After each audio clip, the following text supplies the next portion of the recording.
이건 명예가 아니야. 아버지, 지금 나가야 합니다. 구독과 좋아요는 북한의 진실을 알리는 데 큰 힘이 됩니다. 이 영상을 주변에도 많이 공유해 주세요. 제 나이 80입니다. 김일성 주석 때부터 김정일, 김정은까지 저는 3번의 시대를 군복 입고 살아온 사람입니다. 평생을 바쳐 충성한 나라였고 그 충성이 제 삶의 전부였습니다. 그런데 어느 날 연회장에 앉아 있으면서 저는 처음으로 숨이 막히는 기분을 느꼈습니다. 아직 학교에 다닐 나이의 아이가 상석에 앉아 있었기 때문입니다. 그 아이 앞에서 전장에서 평생을 버텨온 제 동료들이 허리를 굽히고 수첩을 꺼내 들고 한마디라도 놓칠세라 받아 적고 있더군요. 그 순간 제 머릿속에서 설명할 수 없는 질문이 하나 떠올랐습니다. 우리는 지금 무엇을 지키고 있는 걸까? 나라입니까? 아니면 누군가의 핏줄입니까? 저는 그날 처음으로 제 가슴에 달린 훈장들이 자랑이 아니라 짐처럼 느껴졌습니다. 그리고 얼마 지나지 않아 그 불안은 현실이 되었습니다. 평양의 밤은 고요했으나 그 정적은 죽음보다 무거웠습니다. 중앙당에서 80년을 보낸 나, 박성철의 가슴에는 공화국 영웅 훈장이 여전히 찬란히 빛나고 있었지만 그 금빛 쇳덩이들은 이제 저의 목을 죄는 사슬이 되어 있었습니다. 며느리가 어린 상전 김주애를 보며 아직 너무 어린애 아니냐고 무심코 내뱉은 말이 화근이었습니다. 그 한마디는 김여정의 신복들에 의해 후계 구도를 부정한 대역죄로 보고되었고 보위부는 기다렸다는 듯 우리 가문을 통째로 겨냥한 정리 작업에 들어갔습니다. 80년 충성의 끝은 결국 낭떠러지였습니다. 그날 밤 아들이 얼굴이 굳은 채 찾아왔습니다. 아버지, 보위부에서 제 이름이 오르내립니다. 이번엔 그냥 넘어가지 않을 것 같습니다. 그 말 한마디로 충분했습니다. 아들이 끌려가는 순간 손녀의 미래도 함께 끝난다는 걸 저는 너무 잘 알고 있었기 때문입니다. 우리는 그날 이후 조용히 각자 준비했고 마침내 운명의 날은 생각보다 훨씬 더 빨리 찾아왔습니다. 저는 즉시 비밀 금고를 열어 빳빳한 100달러짜리 뭉치들과 금괴를 배낭 깊숙이 쑤셔 넣었습니다. 그리고 떨리는 손으로 제복에 달린 훈장들을 하나씩 거칠게 뜯어냈습니다. 가슴팍 제복이 찢겨나가고 상처가 났지만 멈추지 않았습니다. 이 쇳덩이들은 이제 명예가 아니라 국경에서 손녀 서윤이의 목숨을 바꿀 미천일 뿐이었습니다. 아버지, 시간이 없습니다. 집이 포위되기 전에 나가야 합니다. 아들 광훈이는 미리 준비해둔 차량에 시동을 걸었습니다. 아들은 나를 살리기 위해 스스로 제물이 되는 길을 택했습니다. 중앙당 간부 차량의 권위와 거짓 보고를 앞세워 어둠 속으로 차를 몰았습니다. 뒤편에서 보위부의 서치라이트가 흔들렸지만 아들은 멈추지 않았습니다. 저는 등에 업힌 7살 서윤이의 가냘픈 숨소리를 들으며 아들의 굳게 담은 옆얼굴을 바라보았습니다. 그것이 우리가 평양에서 본 마지막 풍경이었습니다. 그렇게 나라를 지킨 노병이 아니라 손녀를 지키는 할아버지로서의 저의 탈출은 시작되었습니다. 아들 광훈이 보위부를 유인하며 어둠 속으로 질주하던 그 시각, 저는 손녀 서윤을 등에 업고 평양의 그림자를 벗어났습니다. 미리 섭외된 보급 차량의 밀포 속 덜컹거리는 진동을 온몸으로 받아내며 며칠 밤낮을 달려 도착한 곳은 양강도 해산이었습니다. 저는 배낭 깊숙이 낡은 헝겊으로 겹겹이 싸둔 묵직한 덩어리를 손끝으로 확인했습니다. 평생을 아껴온 노병의 마지막 보루였습니다. 안개가 자욱한 새벽, 저는 국경경비대 중대장의 초소문을 두드렸습니다. 문을 열고 나온 젊은 군관은 눈앞의 인물을 확인하자마자 얼어붙었습니다. 아니 선생님, 이 새벽에 어찌 이런 곳까지? 저는 대답 대신 군관의 어깨를 꽉 쥐었습니다. 주름진 손마디에 실린 위엄은 예전 그대로였습니다. 내가 자네 돌잔치에 수령님 하사품을 보냈던 걸 기억하나? 자네 아버지가 내 아래 있을 때 내가 자네를 참 예뻐했지. 내 오늘 죽기 전에 고향 강물에서 마지막 낚시나 한번 하러 왔네. 내 생의 마지막 소원이니 길을 좀 열어주게. 낚시. 그 말에 중대장의 시선이 저희 등에 업힌 서윤을 바라보았습니다. 이 새벽에 아이를 등에 업고 낚시를 하러 가겠다는 노병의 서슬퍼런 눈빛. 그것은 고기를 잡으러 가는 자의 눈이 아니었습니다. 체제를 등지고 죽음을 건너겠다는 선전포고였습니다. 중대장의 눈동자가 심하게 흔들렸습니다. 저는 말없이 헝겊에 싼 금괴를 그의 손에 쥐어주었습니다. 묵직한 무게가 전달되는 순간 초소 안에는 숨막히는 정적이 흘렀습니다. 중대장은 이것을 받는 순간 자신도 반역의 길에 동참하는 것임을 알았습니다. 그러나 한때 제 가문의 은인이었던 노병의 마지막 청을 거절할 용기 또한 그에게는 없었습니다. 선생님, 오늘 밤 제 눈에는 아무것도 보이지 않은 것입니다. 부디 살아남으십시오. 중대장이 떨리는 손으로 철책의 빗장을 풀었습니다. 저는 서윤을 업고 검은 강물 속으로 발을 내디뎠습니다. 뼈를 깎는 냉기가 장화 속을 파고들었지만 저는 입술을 깨물며 전진했습니다. 9분 등 위로 흐르는 땀방울이 강바람에 얼어붙었습니다. 그때였습니다. 멀리 평양 방향, 아들이 달려갔던 하늘 위로 붉은 조명탄이 솟구쳤습니다. 아들이 마지막 임무를 완수하고 어둠 속으로 사라졌다는 신호였습니다. 저는 가슴을 도려내는 통증을 느끼면서도 결코 뒤돌아보지 않았습니다. 서윤아, 할아버지 목을 더 꽉 잡아라. 이 물소리 외엔 아무것도 듣지 마라. 저는 오직 앞만 보며 헤엄치듯 강물을 가로질렀습니다. 마침내 중국 땅 흙바닥에 몸을 던졌을 때 저의 온 몸은 이미 감각이 사라진 상태였습니다. 저는 젖은 몸으로 서윤을 감싸 안으며 뒤편 북한 땅을 바라보았습니다. 아들이 유인했던 동쪽 하늘만이 핏빛으로 붉게 물들어 있었습니다. 중국 땅을 밟았다고 해서 자유가 찾아온 것은 아니었습니다. 강을 건너며 젖은 옷은 대륙의 바람에 그대로 얼어붙었고 저와 손녀는 더 크고 차가운 감옥 안으로 들어온 느낌이었습니다. 저는 서윤이를 등에 업고 연기랭 완행열차의 가장 구석진 자리로 몸을 숨겼습니다. 서윤아, 이제부터 할아버지는 말을 못하는 사람이야. 너도 절대 입 열면 안 돼. 우리는 여기서 눈에 안 띄게 조용히 가야 해. 알겠지? 잠시 후 열차 칸의 문이 거칠게 열리며 녹색 제복을 입은 중국 공안들이 들어왔습니다. 불심 검문이 시작되었습니다. 전쟁터의 포화 속에서도 흔들리지 않던 심장이었지만 등에 업힌 아이의 숨소리는 그날만큼은 제 마음이 쉽게 가라앉지 않았습니다. 공안 한 명이 제 앞에 멈춰섰습니다. 플래시 불빛이 제 얼굴을 훑었습니다. 你叫邱某명즈? 저는 아무 대답도 하지 않은 채 입을 벌리고 초점 없는 눈으로 허공만 바라보았습니다. 정신이 온전하지 않은 노인처럼 보이기 위해서였습니다. 공안은 제 얼굴과 제가 내민 가짜 신분증을 번갈아 보며 한동안 자리를 떠나지 않았습니다. 플래시 불빛이 다시 한번 제 눈을 스쳤습니다. 서윤이는 약속이라도 한 듯 제 옷자락을 꼭 붙잡고 소리 없이 눈물만 흘렸습니다. 잠시 후 공안은 혀를 차며 신분증을 돌려주고 다음 칸으로 넘어갔습니다. 열차 문이 닫히는 소리가 들린 뒤에야 저는 비로소 숨을 내쉴 수 있었습니다. 기차가 남쪽으로 향할수록 창밖은 밤인데도 도시의 불빛이 끝없이 이어지고 있었습니다. 평생을 지상낙원이라 믿으며 지켜온 평양의 어둠이 과연 옳았던 것인지 그제야 스스로에게 묻게 되었습니다. 몸의 고통보다 더 견디기 힘들었던 것은 제가 평생 붙잡고 살아온 믿음들이 눈앞에서 하나씩 무너지는 느낌이었습니다. 발바닥에서는 진물이 나와 장화 안이 축축해졌고 통증 때문에 정신이 흐릿해졌습니다. 그럼에도 저는 아들이 떠나기 전 남긴 말을 떠올리며 아버지, 죄송합니다. 서윤이, 잘 부탁합니다. 이를 악물고 버텼습니다. 배낭 속에 든 훼손된 훈장들이 손에 걸렸습니다. 한때는 제 목숨보다 귀했던 자부심이 이제는 손녀를 살릴 마지막 여비가 되어 조금씩 깎여나가고 있었습니다. 그렇게 저는 제 존재를 철저히 숨긴 채 이름 없는 사람이 되어 대륙을 건너기 시작했습니다.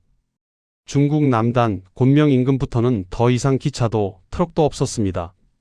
라오스로 이어지는 산맥이 앞을 가로막고 있었고 감시 카메라와 공안의 눈을 피하려면 걸어서 넘어갈 수밖에 없었습니다. 이 구간부터는 길을 아는 사람이 앞에 섰습니다. 돈을 받고 안내하는 사람이었습니다. 저는 그가 멈추라는 곳에서 멈췄고 걸으라면 다시 걸었습니다. 이름도 사는 곳도 묻지 않았습니다. 알아도 도움이 되지 않는 일이었습니다. 서윤이를 계속 업고 갈 수는 없었습니다.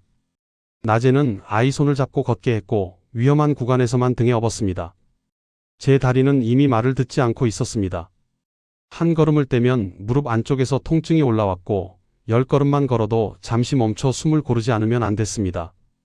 그래도 저는 허리춤의 낡은 군용 벨트를 더 꽉 조였습니다. 지금 멈추면 다시는 일어날 수 없을 것 같았기 때문입니다. 할아버지, 나 무거워. 내려서 걸을까? 등 뒤에서 들려오는 아이 목소리에 저는 고개를 저었습니다. 아니다, 서윤아. 괜찮아. 사실은 거짓말이었습니다. 눈앞이 흐릿해졌고 습한 공기를 들이마실 때마다 가슴이 답답해졌습니다. 하지만 아이 앞에서는 흔들리는 소리를 할 수 없었습니다. 밀림의 밤은 더 위험했습니다. 발밑이 보이지 않았고 낙엽과 진흙이 미끄러웠습니다. 그때 산비탈을 내려가던 중 제 발이 젖은 낙엽에 미끄러졌습니다. 몸이 앞으로 쏠리는 순간 저는 본능적으로 몸을 틀어 아이를 안쪽으로 감싸 안았습니다. 땅에 부딪히는 충격이 그대로 옆구리에 전해졌고 숨이 막혀 소리도 나오지 않았습니다.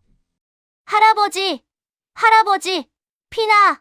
아이는 제 얼굴을 만지며 울먹이다 결국 참아왔던 질문을 던졌습니다. 할아버지, 우리 엄마랑 아빠는 언제 와? 아빠가 금방 따라온다고 했잖아. 그 한마디에 폐부 깊숙이 칼이 들어오는 것 같았습니다. 평양에 남겨진 아들이 어떤 고초를 겪고 있을지, 보위부에 끌려간 며느리가 무사할지 저는 알고 있었지만 아이에게는 차마 말할 수 없었습니다. 서윤아, 엄마 아빠는 지금 뒤에서 무거운 짐을 들고 오느라 조금 늦는단다.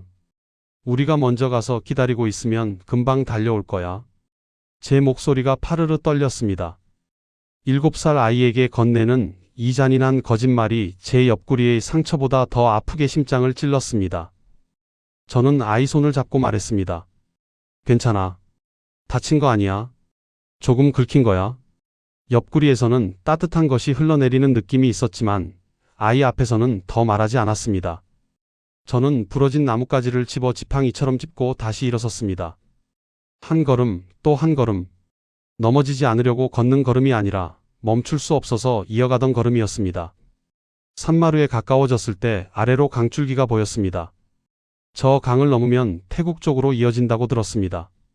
라오스는 머물 수 있는 곳이 아니었습니다. 그래서 우리는 멈추지 않고 계속 걸었습니다. 정신이 흐릿해지는 가운데 저는 서윤이의 포대기를 다시 고쳐맸습니다.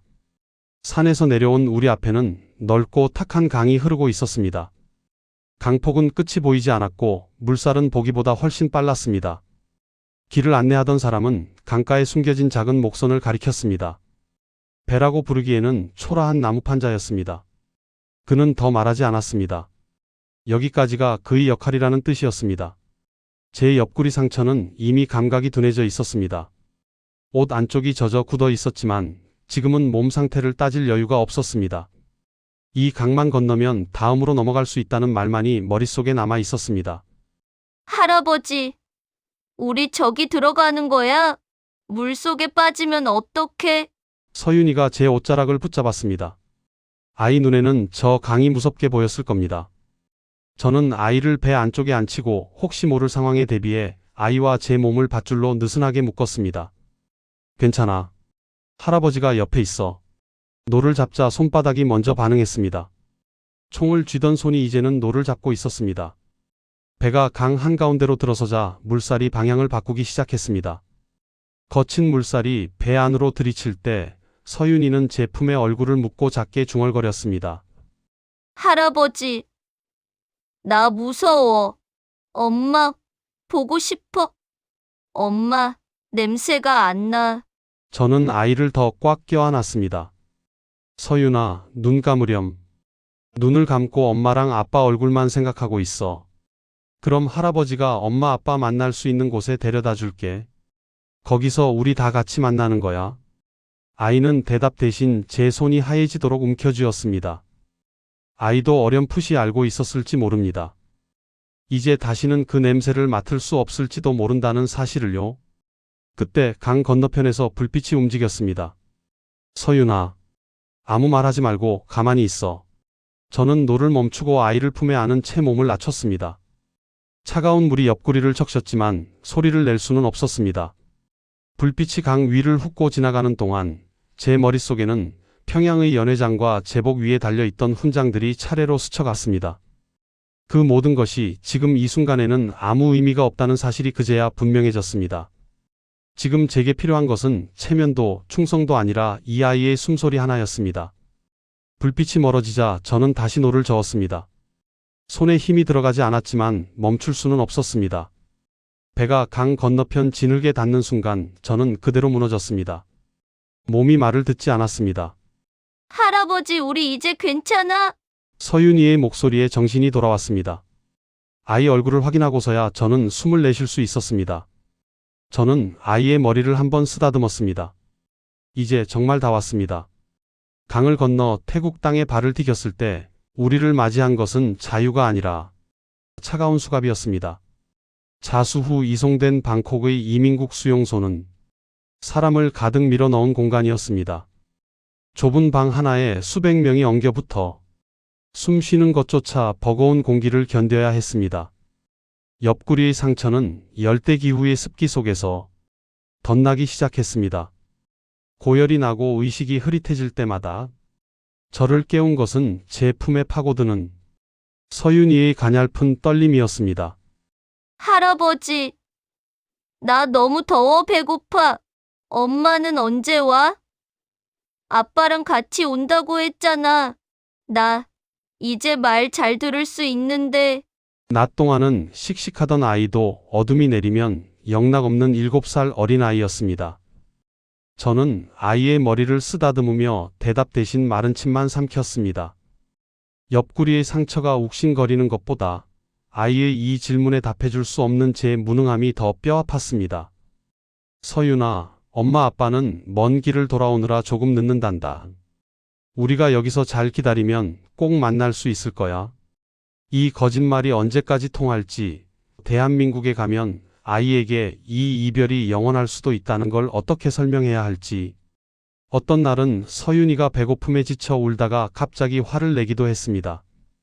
싫어! 할아버지 미워! 엄마한테 갈래! 북쪽으로 다시 갈래! 그럴 때마다 저는 아이를 품에 꼭 안고 소리 없이 울었습니다. 아이의 눈물은 제 가슴에 달렸던 금빛 훈장보다 더 무겁게 제 심장을 짓눌렀습니다. 우리가 찾으려 했던 자유가 정작 이 어린아이에게는 부모와의 생이별이라는 잔인한 대가였다는 사실에 밤잠을 이룰 수 없었습니다. 그 화려하던 평양의 사택, 남 부러울 것 없던 원로 간부의 생활이 떠오를 때마다 비참함이 몰려왔습니다. 평생 가슴에 달고 살았던 그 금빛 훈장들이 정작 내 손녀 앞에서는 쇳덩이에 불과하다는 사실이 뼈저리게 아팠습니다. 수용소의 밤은 길었습니다. 사방에서 들려오는 통곡 소리와 쇠창살이 부딪히는 소리 속에서 저는 배낭 깊숙한 곳의 훈장 뭉치를 말없이 매만졌습니다. 이 쇳덩이들을 붙들고 사는 동안 나는 아들과 헤어졌고 내 인생 80년은 허상처럼 느껴졌습니다. 이것들이 다 무슨 소용이란 말이냐.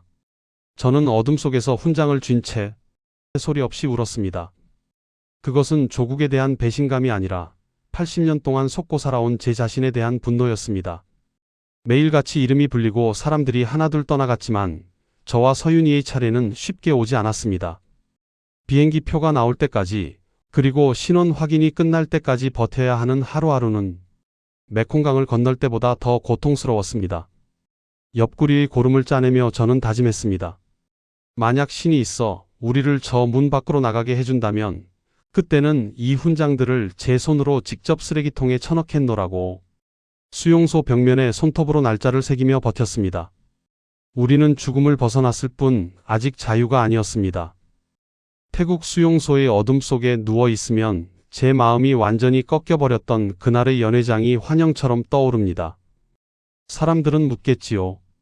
중앙당 원로 간부로 부귀영화가 보장된 노병이 왜 80의 나이에 사선을 넘었느냐고. 제 눈앞에서 벌어지던 기괴한 풍경 때문이었습니다. 수십 년간 국가를 지켜온 백전노장 장령들이 고작 10살 남짓한 어린아이의 재롱 섞인 몸짓 하나에 일제히 허리를 굽히고 수첩을 꺼내받아 적고 있었습니다. 그 옆에선 리설주가 아이를 전면에 내세운 채 승리자 같은 오만한 눈빛을 띠고 있었고, 한때 권세가 하늘을 찌르던 김여정은 조카의 가방을 챙기며 옷매무새를 만지고 있었습니다. 80년 충성을 바친 우리 같은 어른들은 그저 아이를 돋보이게 할 배경일 뿐이었습니다. 아이의 웃음소리가 연회장에 가득할수록 제 가슴의 훈장들은 차가운 쇳덩이가 되어갔습니다. 저는 그때 아무 말 없이 시선을 돌렸습니다. 할아버지, 무슨 생각해? 서윤이의 목소리에 눈을 떴습니다. 어느덧 수용소의 문이 열리고 있었습니다. 저는 아무 말 없이 아이를 등에 업고 대한민국행 비행기를 향해 천천히 발을 뗐습니다. 인천공항의 밝은 조명이 눈앞에 펼쳐졌을 때 저는 기쁨보다 먼저 밀려오는 공허함에 주춤거렸습니다. 제 손을 잡은 서윤이가 공항 한복판에서 멈춰서서 제 소매를 잡아당겼기 때문입니다. 할아버지, 이제 다 왔어? 그럼 엄마랑 아빠는? 아빠가 비행기 타고 오면 만난다고 했잖아. 아이의 천진한 물음이 비수처럼 가슴에 꽂혔습니다. 평양의 어둠 속에 남겨진 아들과 며느리, 그들의 희생으로 얻은 이 자유가 과연 합당한 것인지 저는 답을 찾지 못한 채 잠시 고개를 떨구었습니다. 안내를 받아 들어간 조사실에서 책상 앞에 앉은 젊은 요원이 저와 서윤이를 번갈아 보며 믿기지 않는다는 듯 물었습니다. 박성철 선생님, 정말 이 연세에 이 어린아이를 직접 업고 그 험한 산맥과 강을 다 건너오신 겁니까? 저희도 보고서를 보면서 눈을 의심했습니다. 저는 말없이 굳은 살이 박힌 제 손마디를 내려다보았습니다. 나 혼자였다면 벌써 강물에 몸을 던졌겠지요. 하지만 등 뒤에서 느껴지는 이 아이의 심장 소리가 저를 걷게 했습니다. 죽어도 이 아이 손은 놓지 않겠다는 그 생각 하나뿐이었습니다. 요원은 고개를 끄덕이더니 제 옆에서 낯선 환경에 겁을 먹고 제 소매를 꼭 잡고 있는 서윤이에게 눈높이를 맞추며 다정하게 물었습니다. 서윤아, 몇 살이니? 7살이요. 그 먼 길 오면서 무섭지는 않았어? 힘들지는 않았고? 서윤이는 잠시 제 눈치를 보더니 작은 목소리로 대답했습니다. 무서웠어요. 밤마다 동물 소리도 나고 물소리도 너무 커서. 근데 할아버지가 엄마 아빠한테 데려다 준다고 해서 참았어요. 할아버지가 아플 때 제가 할아버지 얼굴 닦아줬어요. 아이의 그 대견하면서도 처절한 대답에 조사실 안에는 무거운 침묵이 흘렀습니다. 요원도 차마 다음 질문을 잊지 못하고 안경을 벗어 눈가를 훔쳤습니다. 그리고 서윤이의 작은 손을 살포시 맞잡으며 말했습니다. 서윤아, 정말 장하다. 그 무서운 강도 건너고 높은 산도 넘느라 얼마나 힘들었니? 이제는 밤에 안 무서울 거야. 무서운 사람들도 안 오고. 오늘부터는 할아버지랑 맛있는 거 먹고 푹 자면 된단다. 서윤이는 세상에서 제일 용감한 어린이야. 서윤이는 요원의 그 다정한 말에 긴장이 풀렸는지 제 품속으로 파고들며 참았던 눈물을 그렁그렁 매달았습니다. 진짜요? 이제 안 걸어도 돼요? 할아버지 안 아파도 돼요? 그 질문에 요원은 힘주어 고개를 끄덕였고 저는 아이의 작은 어깨를 감싸 안았습니다. 그제야 저는 깨달았습니다. 우리가 넘은 것은 단순한 국경이 아니라 공포와 죽음의 시간이었습니다. 박성철 선생님, 이제 안전합니다. 수고 많으셨습니다. 평생 불리던 영웅이니 상장 동진이 하는 가짜 껍데기 말고 내 이름 석자 뒤에 붙은 소박한 선생님이라는 한마디에 가슴 한구석이 덜컥 내려앉았습니다. 저는 배낭 깊숙이 넣어두었던 이제는 빛바랜 훈장 조각들을 꺼내 책상 위에 내려놓았습니다. 이 쇳덩이들을 버리는데 평생이 걸렸습니다. 저는 이제 영웅 같은 건 필요 없습니다. 그저 내 손녀 하나 지킨 평범한 할아버지로 살게 해주십시오. 창밖으로 보이는 서울의 밤은 제가 지켜온 평양과는 너무도 달랐습니다. 누군가의 강요로 켜진 불빛이 아니라 사람들 각자가 제 삶을 위해 스스로 밝힌 불빛들이 거리를 메우고 있었습니다. 훈장은 버렸지만 제게는 아직 완수해야 할 마지막 임무가 남았습니다. 제가 본 그 기괴한 연극의 실체를 증언하고 사선을 넘어온 우리 탈북민들이 이 땅에 무사히 뿌리 내릴 수 있도록 돕는 것. 서윤이가 제 품에 얼굴을 묻으며 물었습니다. 할아버지, 이제 우리 안 헤어지는 거지? 엄마 아빠 올 때까지 같이 기다리는 거지? 저는 아이의 등을 토닥이며 차마 나오지 않는 목소리를 눌러 담아 대답했습니다. 그래, 서윤아. 이제는 절대 헤어지지 말자. 우리 여기서 사람답게 꼭 살아남아야 한다. 그것이 아들과 며느리에게 바칠 수 있는 제 마지막 속죄라 믿습니다. 제 손을 꼭 잡는 서윤이의 물음에 저는 조용히 고개를 끄덕였습니다. 80년 만에 찾은 제 이른박성철로 이제 진짜 사람답게 살아보려 합니다. 모든 탈북민의 자유와 안녕을 기원합니다. 감사합니다.